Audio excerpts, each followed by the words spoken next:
Baik, saya mulai. Bismillahirrahmanirrahim. Assalamualaikum warahmatullahi wabarakatuh. Yang terhormat Direktur PT Nusantara Medika Utama, yang kami hormati narasumber kita pada kali ini Dr. Fauzana, spesialis anestesi konsultan intensive care. Yang kami hormati pejabat utama PT Nusantara Medika Utama serta Bapak Ibu peserta webinar sekalian. Selamat pagi dan selamat bertemu kembali di NMU Webinar Series yang kelima yang kali ini bertema tentang terapi plasma konvalesen.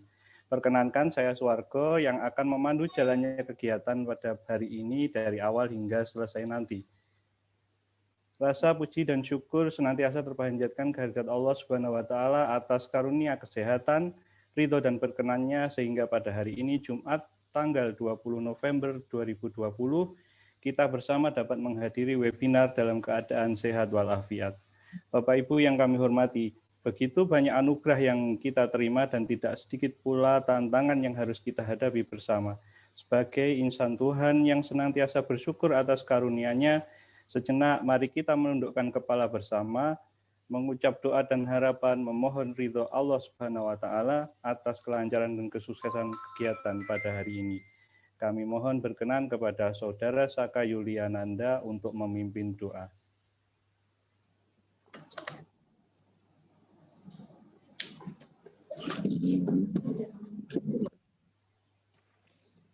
Assalamualaikum warahmatullahi wabarakatuh.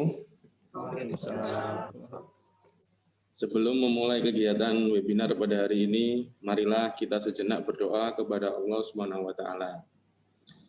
Bismillahirrahmanirrahim. Allahumma sholli ala sayyidina Muhammad wa ala ali sayyidina Muhammad. Ya Allah, ya Tuhan kami, pada hari ini Engkau pertemukan kami dalam acara webinar terapi plasma konvalesen. Untuk itu ya Allah, jadikan acara ini acara yang Engkau ridhoi. Engkau berikan rahmat dan hidayah-Mu sehingga acara ini berjalan dengan lancar serta membawa berkah dan manfaat kepada kami semua, khususnya perusahaan kami PT Nusantara Medika Utama. Allahumma ya Allah, ya Rabbana ya Karim. Kiranya dalam momentum webinar pada pagi hari ini, Engkau jadikan sebagai pintu dan jalan bagi turunnya rahmat dan karunia-Mu. Dan untuk kami semua yang hadir di webinar ini dapat mengemban tugas dengan baik dalam menjalankan amanah-Mu. Ya Allah, Tuhan yang Maha Mulia, yang menyingkirkan segala kesulitan. Berikanlah kami kekuatan jasmani dan rohani, agar kami selalu dapat menjaga kesehatan, sehingga kami dapat menjalankan tugas dengan sebaik-baiknya. Anugerahkan kepada kami kecerdasan dalam berpikir, keikhlasan dalam bekerja, kemudahan dari segala urusan. Bukakanlah kepada kami jalan keluar bagi segala kesulitan, ajarkan kepada kami apa yang belum kami ketahui, dan sempurnakan segala kekurangan yang kami miliki, sehingga kami mampu mengemban tanggung jawab ini dengan sebaik-baiknya dan sepenuh hati. Ya Allah, ya Ghafur, Tuhan yang Maha Pengampun, ampunilah dosa dan kesalahan kami, kabulkanlah doa dan pinta kami. Rabbana atina fid dunya hasanah wa fil akhirati hasanah wa qina adzabannar. Assalamualaikum warahmatullahi wabarakatuh. Waalaikumsalam warahmatullahi wabarakatuh. Terima kasih disampaikan kepada Saudara Saka. Selanjutnya, guna mendukung terciptanya budaya K3, marilah kita ikuti dan simak bersama safety moment yang akan disampaikan oleh Ibu Yuliana Parmawati. Kepada Ibu Yuli, disilakan.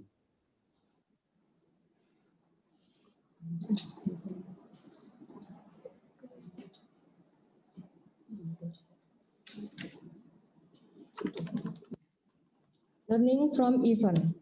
Tujuan, 1. Sebagai tindakan pencegahan atau preventive action agar kejadian serupa tidak terjadi di lokasi lain. 2. Sebagai pembelajaran dari setiap insiden dan perlu diyakini sudah sampai ke tingkat pelaksana di lapangan, sehingga pekerja atau mitra kerja di lapangan lebih waspada terhadap resiko yang dihadapinya. KTD pasien jatuh dari tempat tidur di Rumah Sakit Ki. Deskripsi singkat. 1. Tuan M adalah salah satu pasien rawat inap Rumah Sakit Ki. Tuan M berusia 65 tahun dengan diagnosa hipertensi grade 2 dan diabetes mellitus. 2. Pada suatu hari pukul 10 waktu Indonesia Barat, setelah dokter visit, pasien Tuan M diperbolehkan pulang oleh dokter. Keluarga pada saat itu hanya istrinya saja. 3. Pukul 10.15 waktu Indonesia Barat, istri pasien ke kasir untuk mengurus administrasi pasien pulang dan lupa menitipkan ke pasien ke perawat. Tidak izin ke perawat ruangan. 4. Pada saat pasien ditinggal sendirian, pasien akan mengambil minum di meja. Tetapi kemudian Tuan M tiba-tiba terjatuh di sela-sela bedside pojokan tempat tidur. 5. Pukul 10.25 waktu Indonesia Barat, keluarga pasien di sebelah tempat tidur Tuan M memberitahukan kepada perawat bahwa Tuan M terjatuh dari tempat tidur. Kemudian perawat mengecek ke ruangan pasien dan pasien terluka di bagian dahi. 6. Kemudian perawat lain memberitahu istri Tuan M bahwa Tuan M terjatuh dan dibawa ke IGD. Apa yang salah? 1. Unsafe condition. Pasien yang termasuk beresiko jatuh ditinggalkan sendirian oleh keluarga tanpa menitipkan ke perawat. 2. Tidak ada komunikasi antara keluarga pasien dengan perawat. 3. Pasien merasa bisa sendiri untuk mengambil minum sehingga tidak meminta tolong keluarga pasien lain. Tindakan korektif atau pencegahan. 1. Membawa Tuan M ke IGD untuk mengobati luka pada dahinya agar tidak terjadi infeksi lebih lanjut. 2. Pelaporan KTD kepada kepala ruang rawat inap dan Komite Keselamatan Pasien agar dilakukan RCA sehingga mendapatkan penyebab dasar kejadian tersebut. 3. Edukasi kepada pasien dan keluarga terutama pasien dengan resiko jatuh bahwa pasien tidak boleh ditinggal sendirian di ruang perawatan atau jika terpaksa harus dititipkan kepada perawat ruangan. 4. Edukasi kepada perawat ruangan agar selalu menjalin komunikasi yang baik dengan pasien dan keluarga. 5. Edukasi kepada perawat ruangan untuk pemasangan identifikasi dan gelang resiko jatuh pada pasien dengan resiko jatuh tinggi. 6. Lakukan pengkajian pasien jatuh setiap pergantian shift pada pasien resiko tinggi dan per hari pada pasien resiko jatuh ringan dan sedang. Demikian learning from event hari ini. Terima kasih. Assalamualaikum warahmatullahi wabarakatuh. Waalaikumsalam warahmatullahi wabarakatuh. Terima kasih disampaikan kepada Ibu Yuli. Terima kasih ya.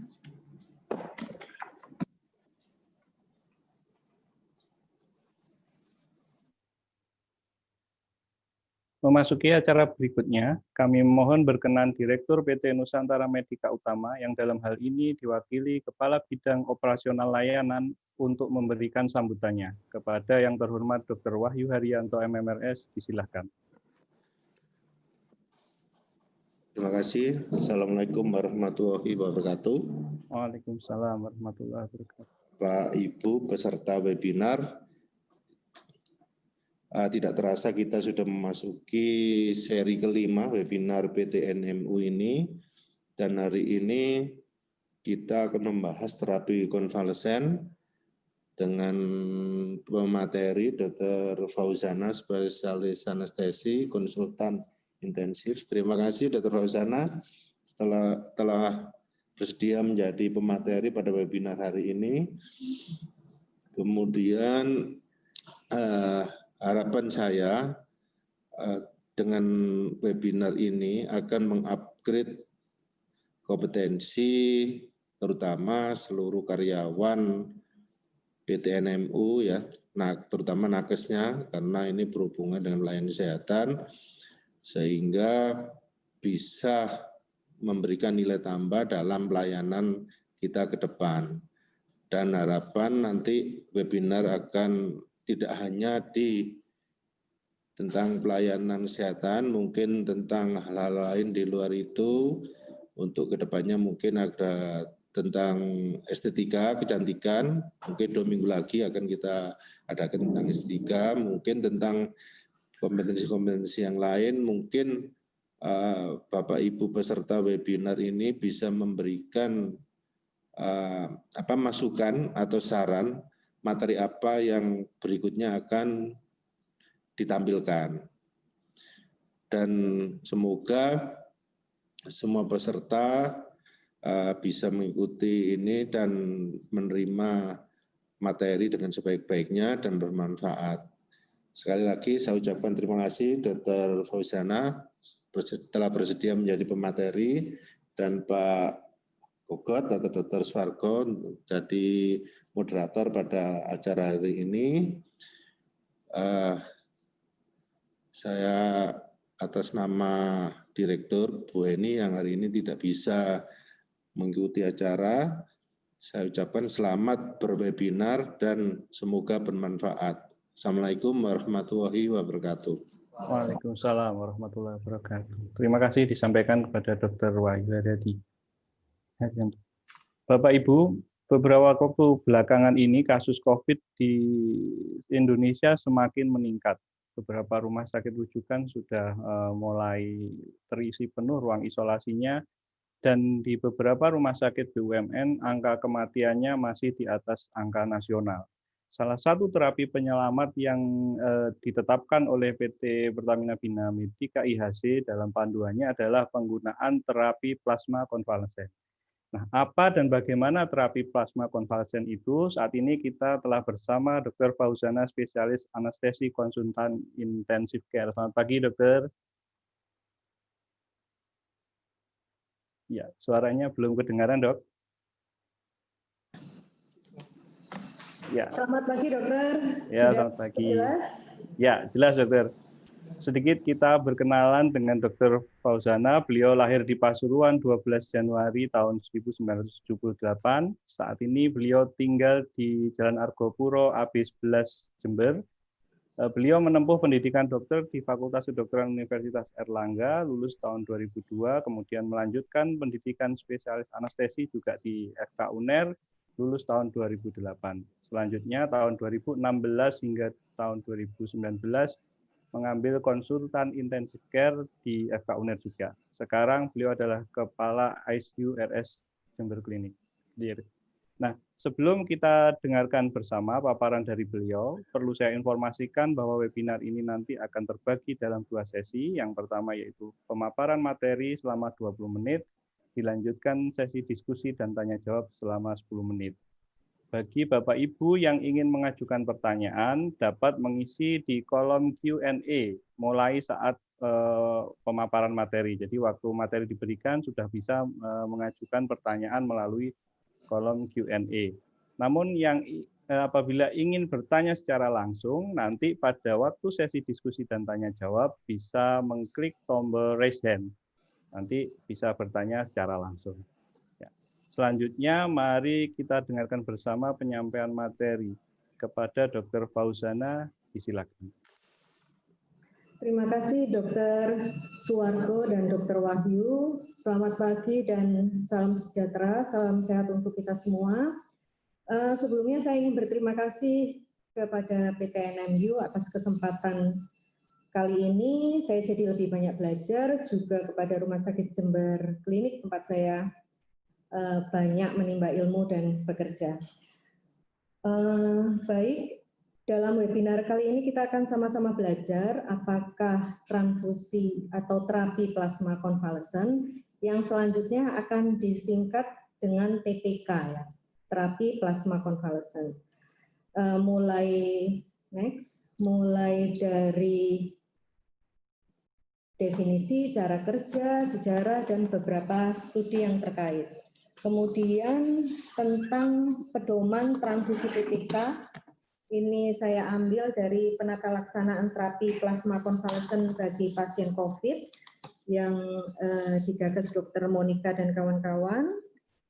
Kemudian nanti terakhir ada profil data pemberian TPK di rumah sakit perkebunan.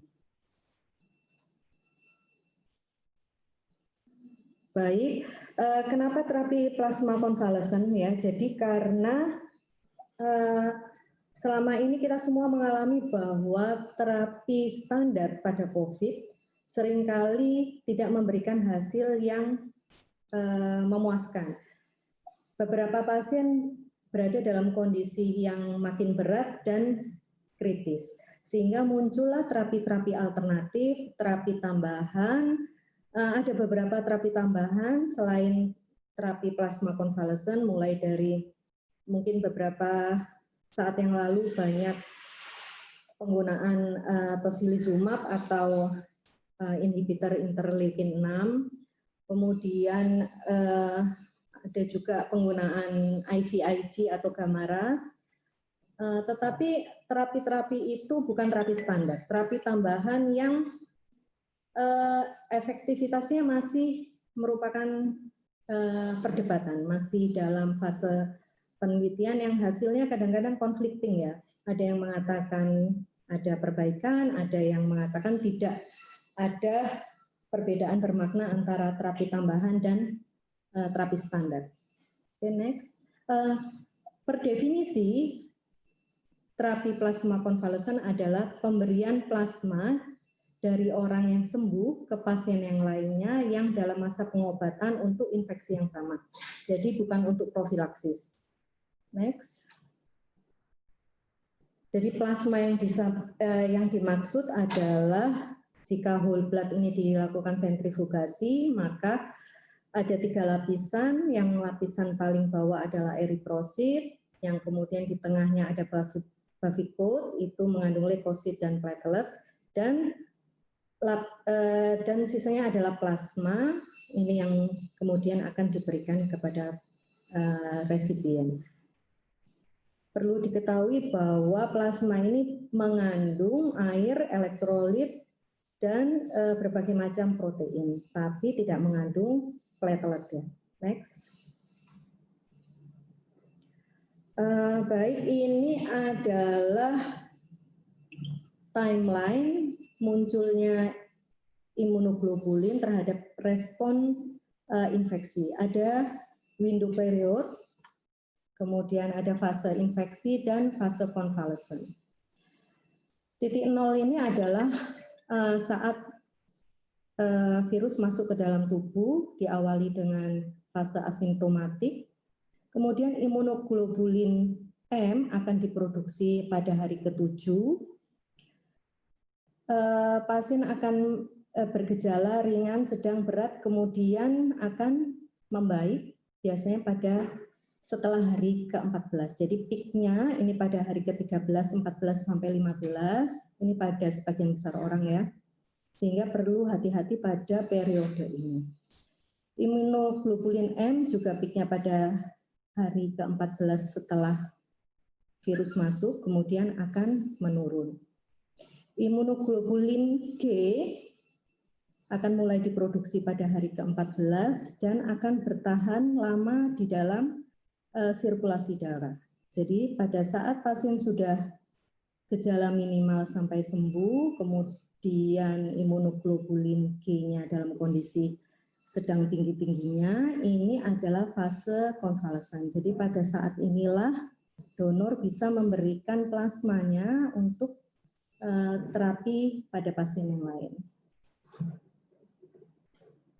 Next.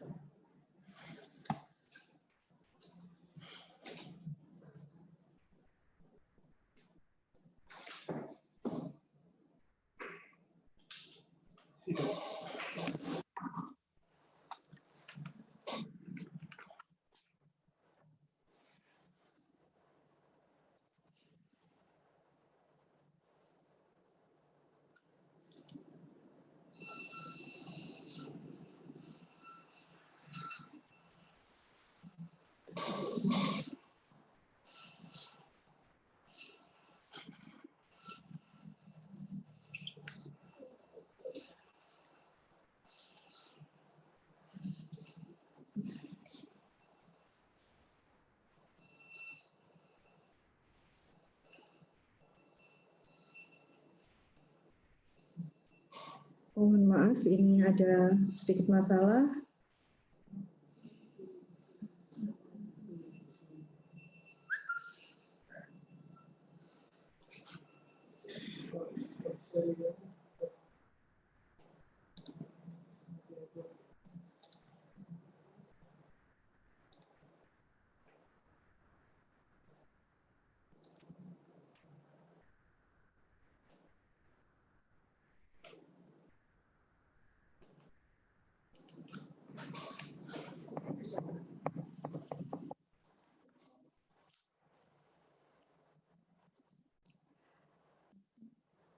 Direkturnya suruh ambil dulu.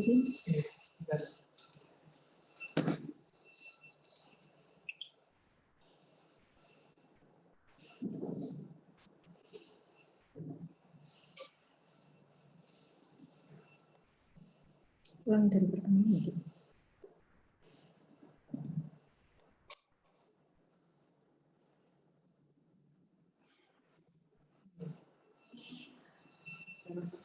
Atasnya nih.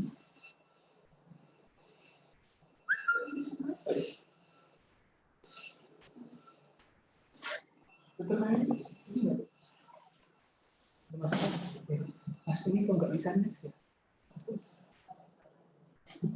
Share screen. Jadi macet di slide ke-7. Udah. Hah? Sudah. Saya ada 30-an. Coba tak close dulu aja ya.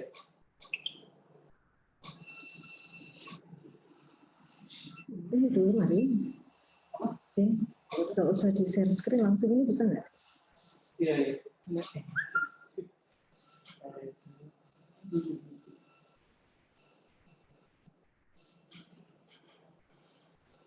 Dokter Suwarko mungkin bisa mengambil alih dulu. Ini masih ada masalah.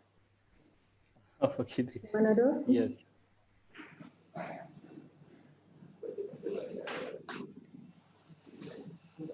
Mohon maaf Bapak Ibu peserta webinar, sementara masih ada gangguan teknis.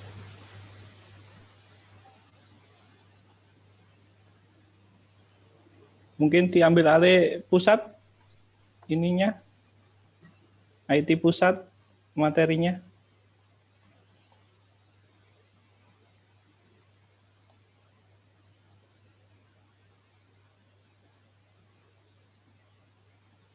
Nah ini, sudah bisa sepertinya ya. Baik, sudah bisa dokter. Cuma suaranya dokter Fauzano hilang ini sepertinya. Sudah. Sudah? Baik, Sudah. silakan dok. Oke, baik. Dokter Bintoro mungkin sebelumnya nih, Bin. Oh iya. Oh, salah ya.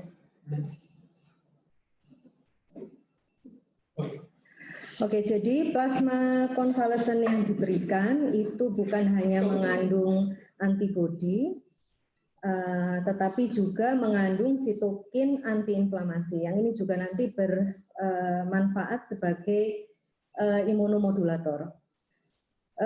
Jangan lupa volumenya ini mengandung albumin antara 4-5%, jadi ada efek volume di sini yang cukup besar, kalau 200-400 cc pada pasien yang tidak ada gangguan ginjal atau jantung mungkin tidak masalah, tetapi pada pasien dengan kondisi jantung dekom kemudian gagal ginjal ini akan memberikan efek yang cukup besar. Oke, next. Jadi ini adalah cara kerja TPK, ini hipotesis yang disampaikan. Ada dua, yang pertama adalah sebagai antiviral effect, jadi dia memberikan efek secara langsung, antibody atau neutralizing antibody ini akan berikatan dengan virus SARS-CoV-2 yang kemudian akan menyebabkan destruksi dari virus tersebut. cara kerja yang lain adalah sebagai imunomodulator. Jadi imunomodulator ini adalah dia mampu memodifikasi respon imun sehingga menjadi lebih pas gitu ya. Karena pada beberapa kasus COVID seringkali respon imunnya menjadi overreacted ya, sehingga terjadi kerusakan jaringan yang cukup luas. Jadi kalau diperiksa mediator antiinflamasinya akan meningkat. Nah, TPK ini mampu menetralkan ya, karena dia tadi mengandung sitokin antiinflamasi. Jadi efeknya ada dua, antivirus dan yang kedua adalah imunomodulator. Sehingga dari dua efek ini dikatakan bahwa pemberian TPK ini mampu mempercepat viral clearance. Jadi dari efek antivirusnya ini dia akan konversi menjadi negatif lebih cepat. Yang kedua adalah kalau diberikan pemberian TPK ini mediator inflamasinya akan menurun gitu ya. Kerusakan jaringan juga akan minimal. Itu teorinya, hipotesisnya. Nah, apakah evidence base-nya ini berkata sesuai dengan hipotesisnya? Nanti kita lihat dari penelitian yang sudah dikerjakan. Next.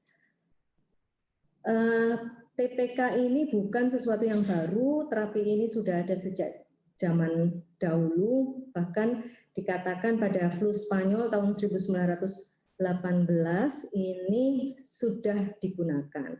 Tentunya bukan plasma yang berasal dari hasil sentrifus, tapi hasil dari whole blood kemudian diendapkan, sel darahnya dibuang, plasmanya diberikan ke pasien yang sedang sakit. Pada periode sebelum vaksin ditemukan, ini juga sering digunakan. Jadi karena keterbatasan terapi, tidak ada vaksin, sehingga jalan keluarnya adalah pemberian plasma konvalesen ini. Khusus pada Ebola, ini sudah direkomendasikan oleh WHO pada tahun 2014. Untuk infeksi saluran pernafasan, apakah itu SARS-CoV-1, H1N1, dan MERS, ini masih belum ada rekomendasi. Ada beberapa penelitian yang mendukung, tetapi hanya berupa case series atau case report. Ini adalah beberapa penelitian. Next. Pada SARS-CoV-1, kemudian pada MERS yang dilakukan di Cina dan Korea Selatan, dan kasusnya nggak banyak, antara yang paling banyak 21, ada 40 pasien juga, dan hasilnya terjadi penurunan angka mortality antara 12 sampai 23%. Tapi ini belum ada rekomendasi ya. Next, bagaimana dengan pada SARS-CoV-2 atau COVID-19 ini? Ada beberapa case series yang pada awal munculnya COVID ini dilakukan di Cina, di Wuhan, pada sekitar Januari sampai Maret. Ada beberapa case series dengan jumlah yang nggak terlalu banyak sebenarnya.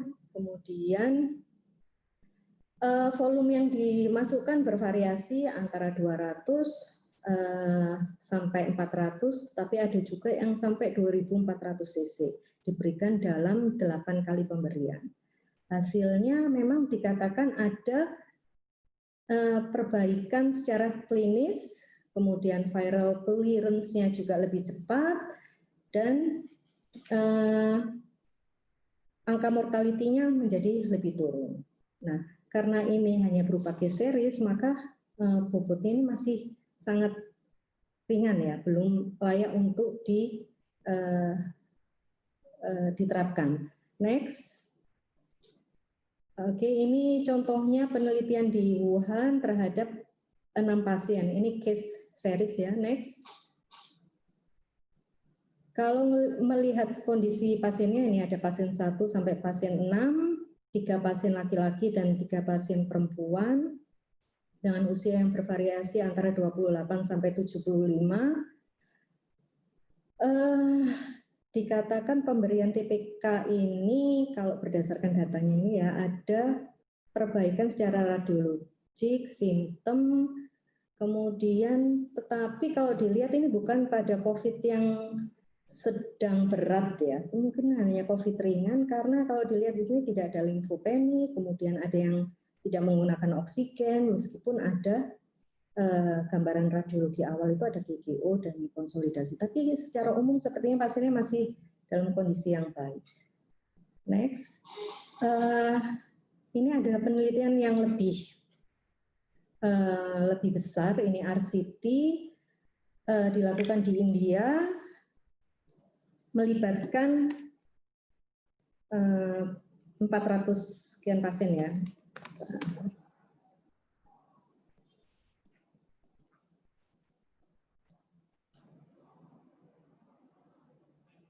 Ini melibatkan 464 pasien di berbagai rumah sakit di India dan ini targetnya lebih jelas diberikan pada COVID moderate.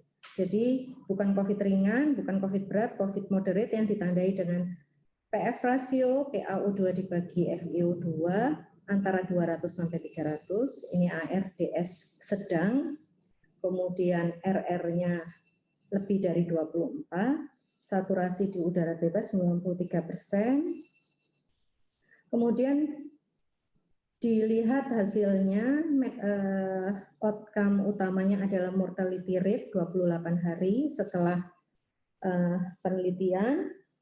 Kemudian dievaluasi juga marker inflamasi dan jumlah antibodinya.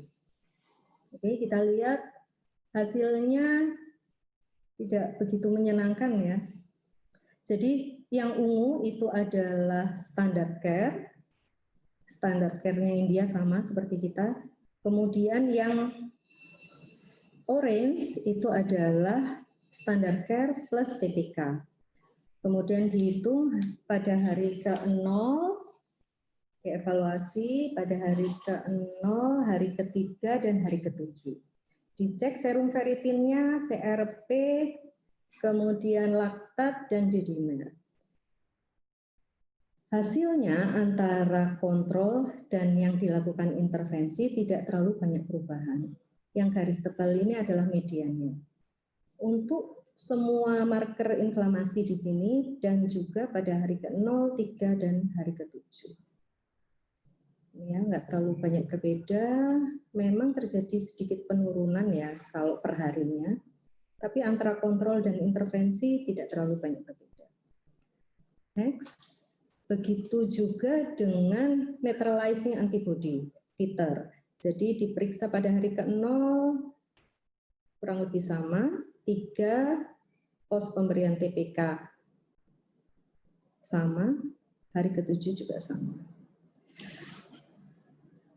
Sehingga dan untuk mortality rate 28 hari mortality rate-nya juga tidak ada perbedaan bermakna antara standard care dan convalescent plasma plus standard care.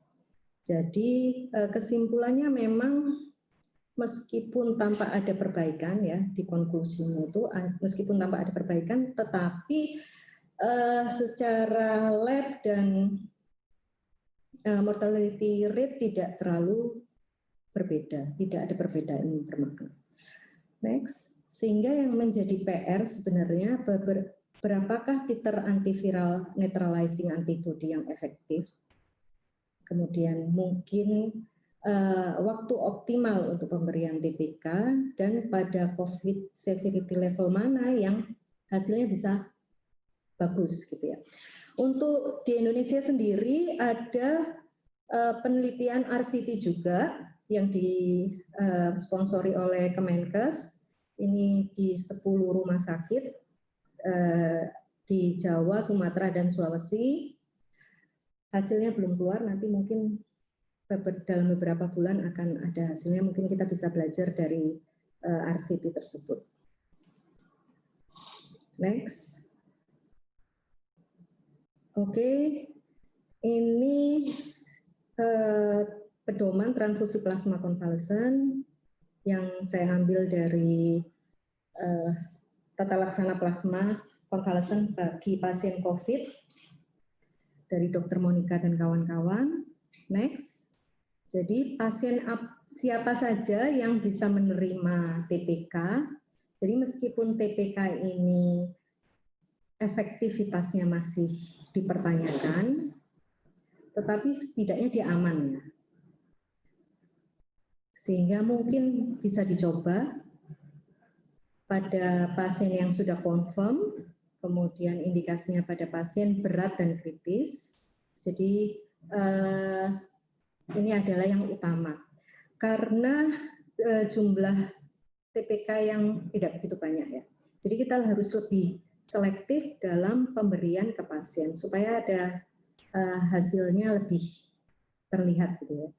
Karena kalau ringan seharusnya dia bisa sembuh sendiri gitu. Yang keempat, pasien COVID dengan sesak nafas. Jadi ada beberapa pasien yang meskipun PF rasionya masih bagus, RR-nya tidak terlalu tinggi, tetapi dia mengeluh sesak. Ini bisa diberikan, tapi tetap diutamakan pada yang kritis dan berat. Tidak diindikasikan untuk COVID ringan dan jangan lupa inform consent terlebih dahulu. Next. Ini seperti plasma yang lain, disimpan dalam suhu 2-6 derajat Celcius dalam blood refrigerator. Ini bisa tahan sampai 40 hari. Kemudian ada yang dalam bentuk FFP atau fresh frozen plasma. Ini disimpan dalam suhu minus 20 derajat Celcius. Ini tahan bisa sampai 12 bulan. Ini jadi pada beberapa UTD yang lebih canggih, ini bisa membuat fresh frozen plasmanya. Dan bisa tahan lebih lama. Next. Pedoman transfusinya menggunakan transfusi standar. Seberapa banyak 1 atau 2 unit plasma konvalesen 200-400 cc diberikan dalam 1 atau 2 hari sesuai kondisi klinis. Jadi kalau pasiennya ini tidak ada gangguan jantung, ginjalnya oke, penambahan volume tidak masalah, bisa diberikan dalam 1 hari.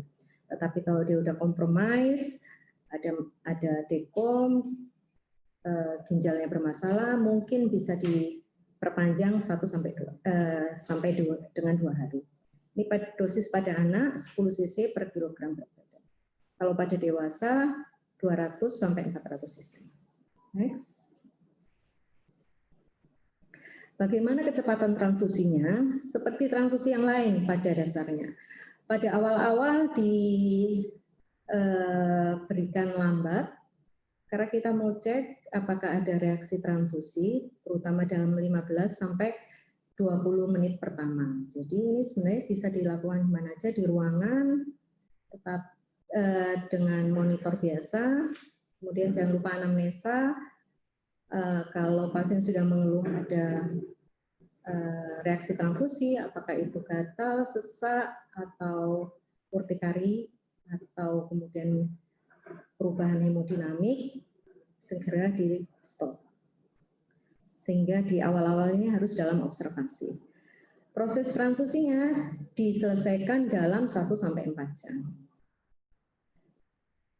TPK yang dalam bentuk FFP, jangan lupa harus dicairkan dulu, tetapi di water bath atau baskom gitu ya, dikasih air keran dengan suhu udara 30-30 derajat Celcius sampai mencair baru diberikan. Jangan pakai air panas karena ini adalah protein akan rusak jika dipanaskan, sehingga tetap suhunya suhu lingkungan. Next. Siapa saja yang bisa memberikan donor? Ini donor ya, tadi resipien. Ini secara umum, kriteria umum transfusi usia 18-60, HB lebih dari 12, pasiennya sehat, tidak ada kanker, gangguan hati, tidak dalam kondisi sakit kronis. Next.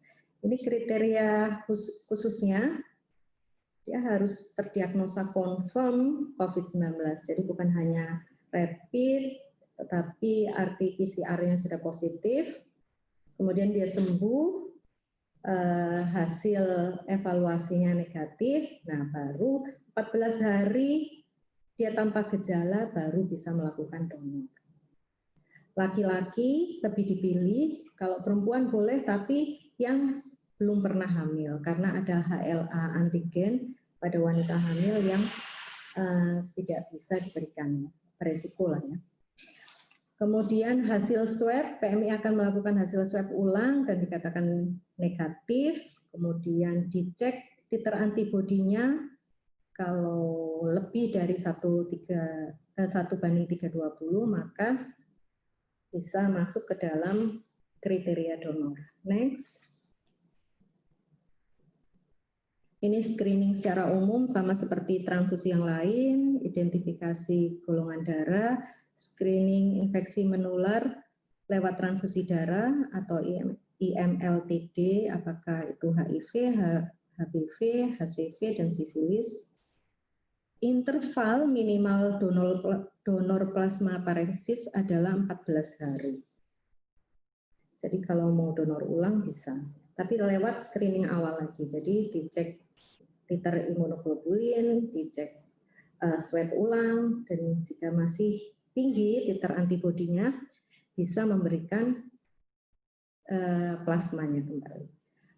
Berapa banyak plasma yang diambil bervariasi. Ada yang sampai 900 cc ya, jadi bisa dapat 3 bag ya, 4 bag ya, 200 ya, 3 bag ya. Kalau orangnya besar bisa dalam jumlah, bisa diambil langsung dalam jumlah yang besar, banyak. Next.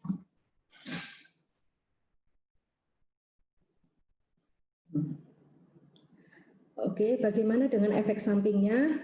Ini dari banyak penelitian disebutkan efek sampingnya hampir tidak ditemukan.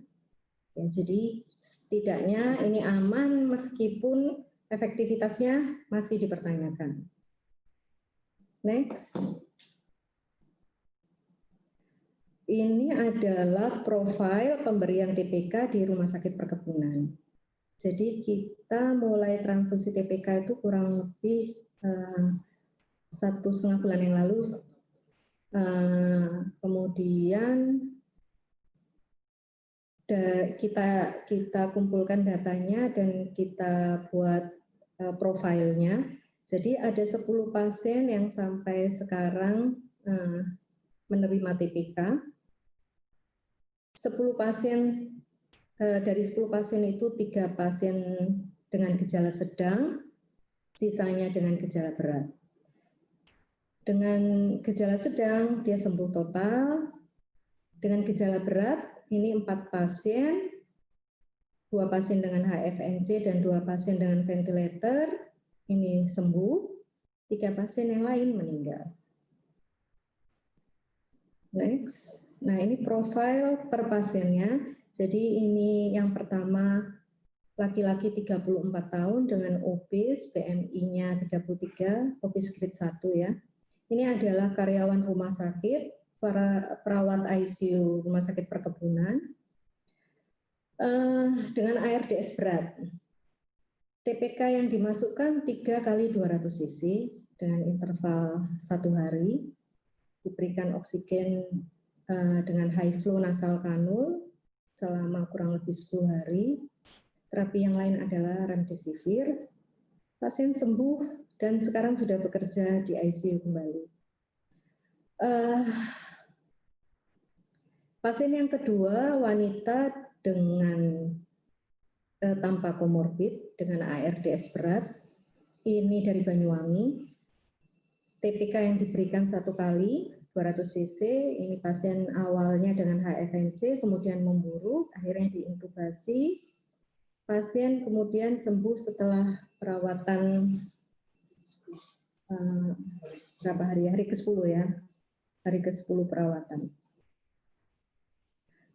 Selanjutnya ini ada 3 pasien meninggal, pasien dengan laki-laki semua, dengan diabetes, hipertensi, dengan ARDS berat, kemudian TPK juga sudah masuk 2x200, ini dengan intubasi, awalnya di HFNC, kemudian setelah beberapa hari kondisi memburuk, akhirnya di ventilator, tapi karena ARDS-nya ini cukup berat, ya bukan cukup berat ya, memang berat sekali, dan pasien dengan diabetes ini kadang-kadang kontrol gula darahnya suka sulit ya, kadang over hiperglikemi, kemudian ada periode hipoglikemi, sehingga setelah diusahakan semaksimal mungkin pasien juga akhirnya meninggal.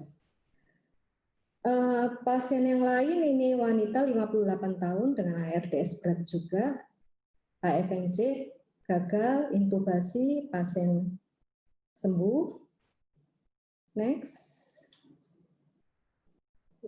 Selanjutnya ini laki-laki 40 tahun dengan obesitas BMI grade 1, obesitas grade 1, BMI kurang lebih 31, dengan ARDS berat juga, TPK masuk 2 kali, dengan high flow nasal kanul, terapi lainnya ini sempat masuk Actemra 400 mg, pasien sembuh, konversi negatif, dan hari ini masih perawatan sebenarnya, tapi sudah di ruangan biasa.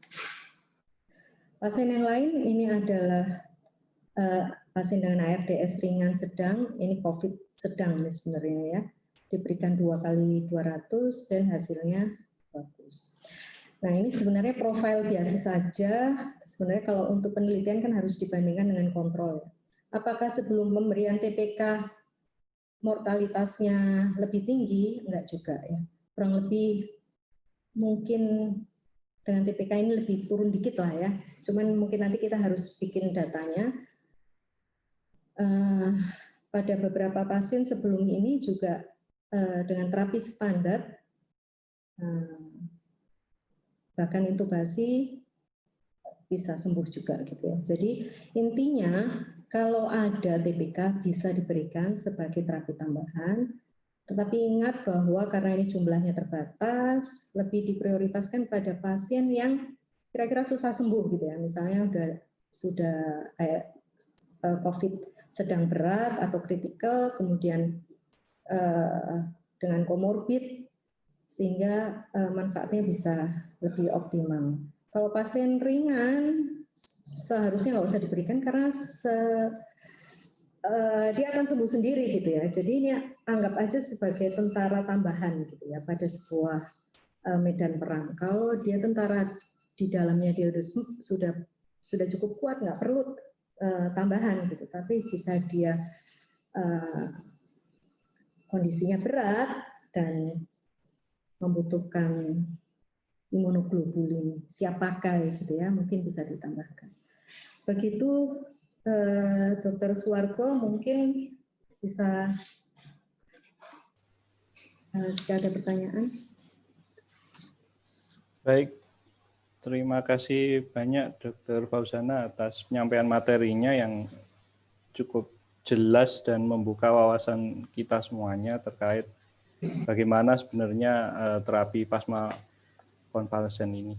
Nah, sebelum masuk sesi diskusi dan tanya jawab, saya ingatkan kembali Bapak Ibu peserta webinar, bila ada yang ingin ditanyakan silakan ditulis di kolom Q&A ya, atau yang bila ingin bertanya secara langsung silakan pencet tombol raise hand. Juga saya ingatkan Bapak Ibu peserta dan panelis jangan lupa untuk mengisi link absensi yang sudah tertera di kolom chat. Ya. Dokter, ini ada satu pertanyaan dari Ibu Risa Hepa Risai ya. Dokter, kenapa dalam pemilihan donor untuk wanita harus yang belum pernah hamil, Dok? Baik, terima kasih. Jadi pada wanita hamil yang pernah hamil ya, itu ada HLA antigen. HLA antigen itu yang nanti ada dalam plasma darah. Dia berupa antigen yang mungkin nanti akan memberikan efek samping yang lebih banyak gitu ya. Untuk pastinya saya juga belum begitu paham ya. Cuman memang pada transfusi apapun itu ya lebih diutamakan pasien yang belum pernah hamil. Jadi laki-laki, wanita yang belum pernah hamil ya, karena HLA antigen itu yang akan meningkatkan reaksi transfusi. Mungkin gitu ya. Gitu dok. Jadi adanya HLA antigen ini dapat menimbulkan banyak komplikasi atau reaksi ya dokter dalam. Iya. Iya. Belum ada pertanyaan selanjutnya. Ini dokter, kira-kira dari pengalaman yang sudah dilaksanakan di rumah sakit perkebunan, kira-kira dari pandangan dokter, kapan sih waktu yang tepat kira-kira untuk terapi plasma konvalesen ini dimulai? Karena kalau mungkin ini fungsinya fungsi yang diharapkan hampir sama dengan pemberian Actemra ya dokter ya. Cuma karena Actemra ini kan sekarang jadi barang yang sangat langka dan TPK sepertinya mulai lebih mudah didapatkan karena beberapa UTD sudah dapat menyediakan. Nah, kira-kira kapan sih dok waktunya yang tepat untuk penggunaan TPK ini? Baik, terima kasih. Jadi untuk Actemra dan TPK ini dua terapi yang berbeda. Kalau Actemra itu tocilizumab, dia inhibitor interleukin 6. Jadi pada kondisi badai sitokin atau pada kondisi badai sitokin yang ditandai ya biasanya gejalanya itu pasien sesak mendadak, kemudian dari pemeriksaan lab CRP-nya lebih dari 100, kemudian dari pemeriksaan fototorak atau CT scan torak itu didapatkan progresivitas yang cepat. D-dimernya tinggi, CRP-nya tinggi, progresivitas cepat, nah itu bisa dikasih tocilizumab atau Actemra. Nah, sedangkan TPK ini nggak perlu ada badai sitokin gitu, ini nggak berhubungan dengan itu, tapi dia memberi terutama antibodi dan karena di dalam plasma itu ada sitokin antiinflamasi, dia bisa sedikit mereda inflamasi yang ada. Tapi cara kerjanya berbeda dengan ya. Kalau Actemra itu lebih spesifik terhadap interleukin 6. Jadi pemberiannya memang pada kondisi di mana interleukin 6-nya tinggi sekali gitu. Dari pemeriksaan lab atau kalau nggak ada interleukin 6 mungkin bisa pakai CRP-nya tinggi, atau misalnya hari ini diulang lagi besok, kemudian peningkatannya cukup tajam, nah itu indikasi. Kalau TPK beda, dan ini bisa diberikan kapanpun sebenarnya, nggak ada patokan. Jadi kalau menurut saya ini seperti tambahan imunoglobulin gitu ya, terutama. Siap pakai gitu, imunoglobulin G diberikan dalam jumlah yang cukup banyak sehingga bisa melawan antigen SARS-CoV-2. Begitu. Itu di atas hipotesanya seperti itu. Iya. Berarti kalau memang fokus utamanya adalah antibodi tadi untuk melawan virus, berarti ini lebih cocok di awal-awal ya dokter untuk terapi ini, di mana viral load-nya cukup tinggi di awal. Karena kan beberapa pasien yang sedang sampai berat itu kalau kita lihat perjalanannya kadang-kadang viral load-nya sudah turun, tapi karena inflamasi dan juga koagulasinya terus berjalan di hari ke belakang itu kondisinya masih tetap memburuk. Nah, kalau fungsinya lebih ke arah menghentikan replikasi virusnya, berarti lebih bagus diberikan di awal-awal terapi ya, dok? Harusnya begitu ya. Karena di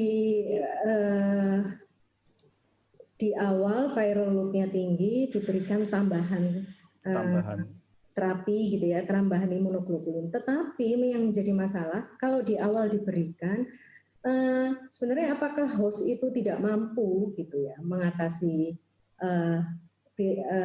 infeksi tersebut gitu ya? Karena sebagian besar pasien kan akan sembuh sendiri gitu ya, meskipun tanpa tambahan terapi.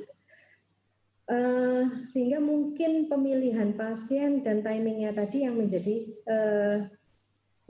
penting. Jadi misalnya memang diberikan di awal dengan pasien yang high risk gitu ya. High risk yang kira-kira kita bisa prediksi ini kayaknya susah gitu ya untuk mengatasi infeksi coronanya ini, COVID-19-nya. Dan kalau enaknya kalau diberikan di awal itu viral clearance yang jadi lebih cepat, yang kedua kerusakan jaringannya menjadi lebih minimal. Beberapa pasien yang setelah diberikan TPK ini kalau secara subjektif mengatakan bahwa agak lebih plong gitu ya. Setelah pemberian TPK itu nafasnya bisa jadi lebih enak, lebih tidak ada hambatan dalam nafas panjangnya gitu ya, lebih enak gitu. Tetapi ada beberapa yang bertahan hanya beberapa hari. Setelah itu kembali lagi nggak enak gitu. Kembali berat gitu nafasnya. Jadi ini masih banyak misterinya juga pada TPK karena masing-masing orang juga memberikan efek yang berbeda. Tapi memang penuh misteri COVID ini ya, Dokter. Seperti gimana, Dokter Wahyu? Bertanya. Ya, silakan Dokter. Dokter Fauzana, ini sebenarnya saya juga info ini dari keluarga saya dan juga tenaga kesehatan. Ada tenaga kesehatan di Mojokerto itu yang barusan meninggal, seorang dokter kolega ya. Menurut saudara saya itu yang satu kantor dengan dia itu nakes ini terinfeksi 2 kali dalam waktu ya berapa bulan aja. Kemudian yang infeksi kedua ini meninggal. Nah, dengan timbulnya terapi konvalesen ini kan berarti orang yang sudah sakit kemudian sembuh kan punya antibodi yang cukup. Kenapa kok masih bisa sakit kembali dan meninggal? Yang pertama. Keduanya, apakah ada beda hasil terapi TPK ini? Misalkan plasmanya itu dari orang yang OTG dan orang yang sakit berat kemudian sembuh. Gitu Dok, makasih ya. Untuk pertanyaan pertama ya Dok, jadi pada pasien yang terjadi reinfeksi dan yang kedua itu makin berat, mungkin ya Dok ya, saya nggak begitu tahu pasti, mungkin strain virusnya berbeda. Yang kedua memang imunoglobulinnya ini kan tidak bertahan terlalu lama dalam sirkulasi. Jadi mungkin setelah beberapa bulan bisa terjadi reinfeksi. Mungkin itu ya Dok ya, saya nggak begitu paham juga ya kalau ada kejadian reinfeksi. Tapi sepertinya mungkin itu ya, ada strain yang berbeda. Yang kedua imunoglobulinnya sudah dalam kondisi turun gitu ya pada saat reinfeksi. Kemudian yang kedua tadi apa? Hasil pengobatannya apa berbeda? Jadi kalau dari PMI itu standarnya untuk donor diperiksa dulu kan kadar antibodinya. Jika lebih dari 1:320 maka dia merupakan kandidat. Tapi kalau di bawah itu nggak dikasih Dok. Jadi ada titer antibodi yang dianggap cukup besar yang bisa diberikan. Gitu. Kalau antibodinya dia sudah turun pada pemeriksaan di PMI, ya nggak diusulkan untuk menjadi donor. Gitu Dok. Berarti enggak dibedakan ini dulunya hanya OTG atau pasien sakit keras gitu ya Dok dari PMI-nya ya? Ya intinya dia hanya confirm dulu, ya, confirm positif, kemudian dievaluasi negatif, dicek ulang di PMI antibodinya negatif, masih tinggi dan antibodinya masih tinggi. Ya. Baik, ada di kolom Q&A ada 2 pertanyaan, dokter, dari Ibu Deni Triwahyuni. Bila plasma diberikan pada pasien yang hasil swab-nya belum jadi, bagaimana, dok? Jadi hanya dari gejala klinis dan hasil radiologisnya khas COVID gitu. Apa bisa diberikan atau menunggu hasil swab-nya? Kalau menurut saya tunggu hasil swab ya, karena mungkin juga kita salah, viral pneumonia itu bukan COVID, kemudian terlalu beresiko gitu ya. Tapi secara umum dan guideline harus menunggu hasil swab positif. Hasil swab positif. Ya. Kemudian yang kedua dari Ibu Linda. Assalamualaikum dokter, mau nanya seandainya tensi di bawah 90, apakah boleh tetap dilakukan terapi plasma konvalesen ini? Apakah ada standar tensinya berapa? Baik, jadi TPK ini adalah terapi tambahan. Terapi standarnya harus jalan. Yang kedua, pasien dalam kondisi yang vital sign-nya itu setidaknya itu sudah dalam kondisi terkontrol. Artinya gini, karena itu yang utama gitu ya. Jangan sampai pasien masih hipoksi, masih shock, kemudian tidak diatasi shock dan hipoksinya tapi diberikan TPK, itu nggak akan jalan gitu ya. Jadi TPK ini diberikan kalau terapi standarnya sudah jalan, resusitasinya sudah jalan, tidak hipoksi, tidak hipotensi, semuanya terkontrol, barulah diberikan terapi tambahan. Gitu ya. Iya. Jadi kalau tensinya 90, pastikan dulu 90-nya itu karena apa? Berapa MAP-nya, mean arterial pressure-nya. Apakah dia shock ataukah memang tensi 90 itu tensi standarnya dia gitu ya. Kemudian apakah volumenya cukup, gitu. Diatasi dulu, resusitasi dulu, oke. Tidak hipoksi pasien, bisa dilakukan TPK. Menyambung dengan ini berarti misalkan ada gejala febris juga tetap masuk bisa ya dokter atau? Sebaiknya diatasi dulu ya. Tetap itu ya. Febrisnya diberikan antipiretik, kemudian dikontrol suhunya, baru diberikan TPK. Gitu, karena kalau ada reaksi transfusi karena TPK-nya jadi masking gitu. Iya. Untuk pengawasannya.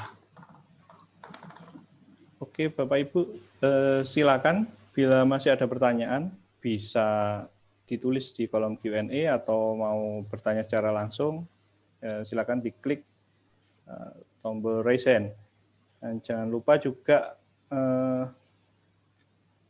mengisi daftar hadir ya, dengan klik link absensi yang ada di kolom chat. Jadi bukan mengetik namanya di kolom chat, bukan, tapi di situ ada link absensi yang silakan itu diklik, nanti akan muncul di browser panjenengan, silakan isi data yang diperlukan di sana. Jadi bukan namanya diketik di kolom chat.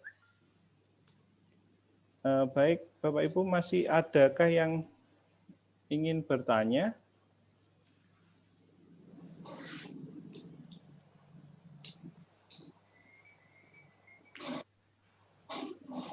Oh, ini ada satu pertanyaan lagi dari Dr. Audrey Sugiarto.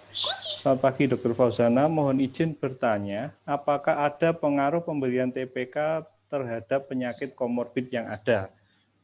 Ya, silakan dokter.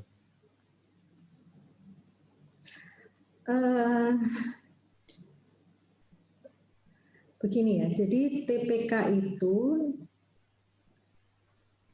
diberikan tujuannya untuk menambah antibodi dan kemudian ada sitokin antiinflamasinya, gitu ya, yang itu akan berefek pada pasien, harapannya begitu. Nah, komorbidnya apa dulu ini? Misalnya pasien dengan diabetes gitu ya, apakah dengan gula darah tingginya menjadi lebih terkontrol ya? Enggak selalu kayak gitu ya, enggak bisa juga diberikan diberikan TPK kemudian komorbidnya menjadi lebih terkontrol gitu ya. Jadi itu dua hal yang berbeda. Nah, tapi pada kondisi tertentu, misalnya pasien dengan dekom gitu ya, dekom itu sebenarnya bisa diatasi juga, bisa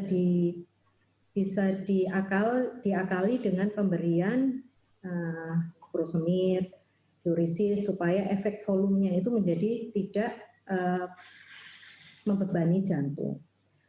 Kemudian secara umum itu ya lebih ke penyakit primernya bukan ke komorbidnya. Menurut saya begitu. Ya, jadi juga tidak ada seperti tadi penelitian yang disampaikan, tidak ada efek misalkan memperberat komorbidnya atau enggak ya dok? Seperti ya. ada harus dikontrol tersendiri ya. Misalnya hipertensinya ya dikontrol dengan antihipertensi, ya. diabetes, terutama yang agak susah ini memang diabetes ya. Pengalaman saya di ICU diabetes ini pasien yang non diabetes pun ini karena terapi yang diberikan ini cukup banyak, pasien dalam kondisi stres, hiperglikemik, ini gula darahnya tinggi gitu. Apalagi pasien yang sudah ada gangguan endokrin, diabetes, gula darahnya agak susah dikendalikan. Kita biasa berikan dengan insulin pump, tapi kadang-kadang ada periode dia hipoglikemi gitu ya. Sehingga observasinya harus lebih ketat. Pemeriksaan gula darahnya harus lebih sering gitu ya.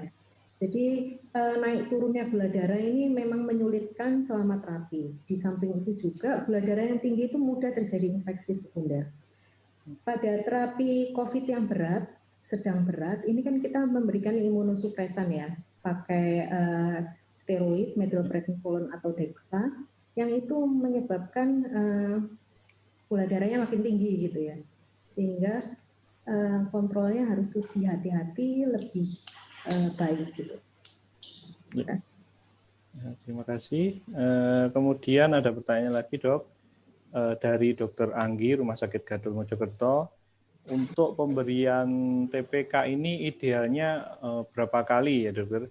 Kemudian dengan rentang waktu atau selisih waktu pemberian berapa lama? Baik, terima kasih. Jadi diberikan 200 sampai 400 cc. Dalam 1 sampai 2 hari tergantung kondisi klinis. Kalau pasiennya bisa diberikan volume 400 cc dalam waktu 1 hari, bisa diberikan. Tapi kalau pasien dalam kondisi tertentu, volumenya sudah hipervolemi, ya mungkin bisa diselingi 1 hari kemudian. Gitu ya. Jadi 200 sampai 400 cc. Selama 1 sampai 2 hari. Itu protokolnya seperti itu. Ya.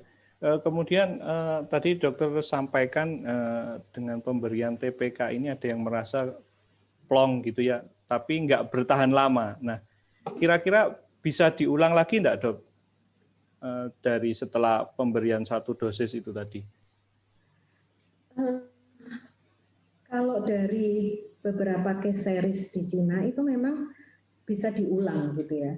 Cuman dari protokol terapi ini tidak disebutkan gitu ya. Jadi mungkin lihat kondisi pasien dan ketersediaan ya. Apakah setelah ditambah itu dia akan membaik, tidak memburuk lagi gitu. Masih banyak hal yang perlu dievaluasi. Cuman dari protokolnya diberikan 2 kali saja. 2 kali. Baik. Ini ada pertanyaan lagi, dokter. Untuk pendonor, ya, misalkan mau donor itu, apakah jika kondisi paru-parunya belum kembali normal, karena beberapa kali gambaran radiologinya agak lama ya dokter untuk kembali normal, tapi klinisnya baik-baik saja, tidak ada keluhan, itu apakah bisa mendonor atau harus menunggu semuanya memang baik? Kalau berdasarkan panduan yang dari PMI itu tidak disebutkan ya gambaran fototoraknya harus bersih ya. Karena kalau nunggu bersih itu imunoglobulinnya mungkin udah habis Sudah ya. habis. Ya, jadi indikatornya itu dia swabnya negatif, kemudian tidak dalam kondisi yang sakit ya. Jadi kalau dia parunya masih berat ya, misalnya masih ada gangguan, kemudian pasien juga saturasinya nggak begitu bagus, mungkin ya sebaiknya nggak usah dulu ya, karena itu kan plasmanya diambil, apakah dia bisa kompensasi, menambah plasma, yaitu akan merugikan diri sendiri mungkin ya. Jadi pastikan yang donor ini pasien sehat, meskipun parunya ada masalah, tapi bukan nggak berat gitu ya. Baik. Nah, terima kasih. Di kolom Q&A pertanyaan sudah habis. Mungkin ada yang mau bertanya secara langsung? Silakan.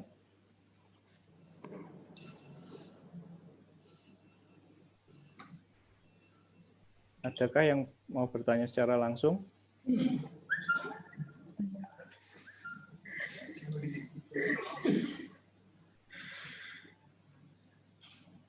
Atau mungkin masih mau ada yang bertanya? Jadi kalau saran saya, kalau ada transfus TPK bisa dicoba, tapi ingat bahwa terapi standarnya itu harus masuk dulu. Dan pasien sudah diresusitasi. Jadi jangan sampai pasien menolak intubasi misalnya ya. Menolak intubasi, pasien hipoksi saturasi 80 gitu ya dengan oksigen masker dimasukkan TPK hampir mungkin tidak ada berhasil. Iya, ada gunanya. Ada masalah utama yang harus diatasi dulu gitu. Betul. Jadi pastikan resusitasinya berjalan, terapi standar masuk, ini terapi tambahan yang bisa dicoba. Gitu. Ya. Baik, karena sudah tidak ada pertanyaan, saya ambil kesimpulan. Jadi terapi plasma konvalesen ini merupakan salah satu terapi tambahan, ya. Jadi artinya tidak bukan satu-satunya terapi yang bisa menyelamatkan pasien, karena berbagai kondisi dan juga hasil penelitiannya juga belum begitu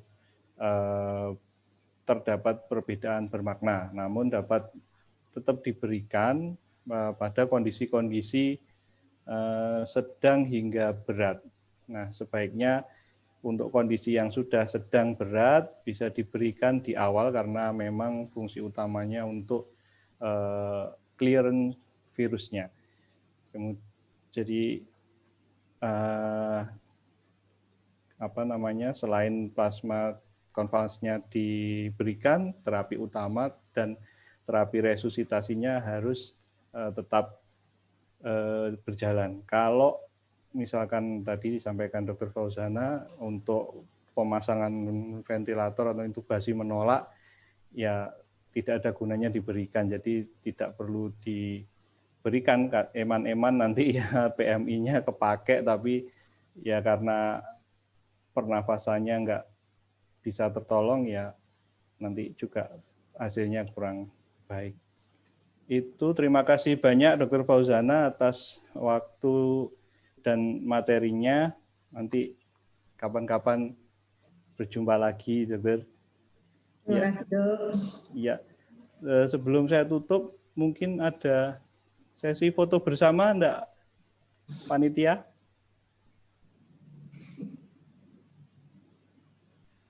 Yang moto dari mana ini? Dari mana? Ini Dari pusat, Dr. Dari pusat, siap, Dr. Wahyu. Mohon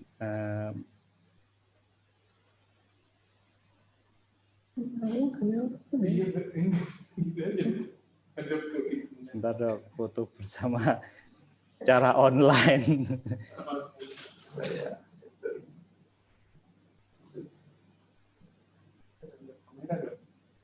Sudah? Sudah siap kameranya? Sudah, Dok. Mulai ya, Dok. Sudah, yuk kita hadap ke depan ya dokter, senyum. 1, 2, 3. Lagi. Satu lagi. 3. Oke, sudah. Iya. Baik. Demikian webinar kali ini. Saya mewakili panitia yang bertugas menyampaikan permohonan maaf apabila dalam acara ini tadi terdapat kekurangan. Terima kasih atas partisipasi Bapak Ibu peserta. Jangan lupa nanti untuk bergabung di NMU webinar seri selanjutnya. Saya akhiri. Wassalamualaikum warahmatullahi wabarakatuh. Waalaikumsalam warahmatullahi wabarakatuh. Terima kasih. Ya, terima kasih. Saya izin live ke Dr. Wahyu. Terima kasih. Baik. Terima Terima kasih Dr. Fa. Dok, sama-sama.